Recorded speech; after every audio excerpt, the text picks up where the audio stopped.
O projeto aqui inicialmente está constituído de 3 fases, fase 1, 2 e 3, e nós começamos com a fase 1, que está correndo a nossa autostrada, até com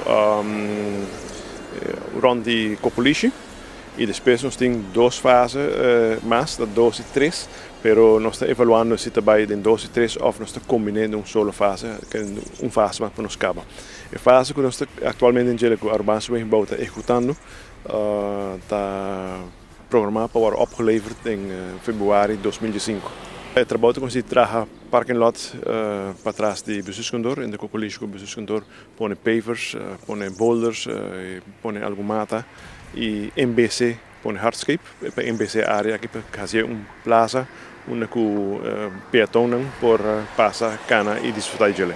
O trabalho é similar, nós estamos continuando o trabalho, então tem de 2 fases.